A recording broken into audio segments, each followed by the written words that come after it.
C'est la réouverture, donc il faut quand même qu'on vérifie que la grande baie soit au top.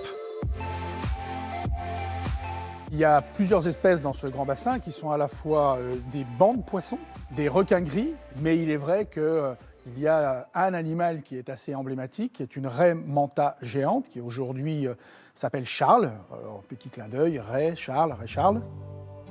George. C'est un animal qui aujourd'hui a une envergure de 4 mètres, qui à terme aura une envergure aux alentours de 5,50 mètres, qui pèse 450 kg. Alors, tout ce qui est raie manta et puis les mobulas, ça va filtrer en fait l'eau pour se nourrir de plancton. Donc nous, pour remplacer ce plancton, c'est un équivalent nutritionnel, on va faire du hachis de crevettes. Donc c'est la base de la ration. C'est à ça qu'on va ajouter les autres ingrédients, du coup, comme les éperlans ou la gelée.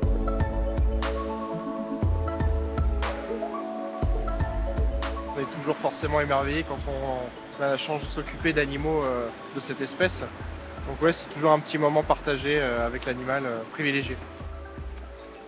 Cet aquarium est à la fois un lieu où on présente différentes espèces dans nos différents bassins, dans nos différents aquariums, mais c'est aussi un lieu où nous travaillons sur la reproduction, nous travaillons sur la conservation. Il y a des espèces sur lesquelles on a une action très particulière. C'est le cas des poissons arc-en-ciel, pour lesquels nous menons des programmes européens qui ont pour objectif à la fois de bien connaître ces espèces, mais aussi de les maintenir dans nos établissements en attendant que les écosystèmes dans lesquels ils existaient soient rétablis. Là, du coup, vous avez les adultes poissons arc-en-ciel. Du coup, au-dessus, vous avez leur progéniture que l'on va passer en expo. Là, ils vont former un banc, ils vont s'adapter à leur nouveau milieu. Et puis, ils vont continuer à prendre des couleurs pour se révéler face au public. Donc là, c'est des Chrysomora procamia. C'est vraiment nos bébés. Donc elles sont nées ici dans nos réserves. Donc on les a élevées en tant que tout bébés, jeunes méduses, ados. Et elles continuent de bien grandir et du coup on les passe dans un plus grand bac encore. Donc nous on aime bien nos méduses.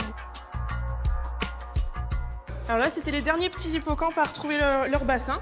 Et là du coup il est tout propre, on a tout nettoyé, on a poncé les vitres, changé le sable, refait le décor et là du coup tout est prêt pour la réouverture de Nausicaa.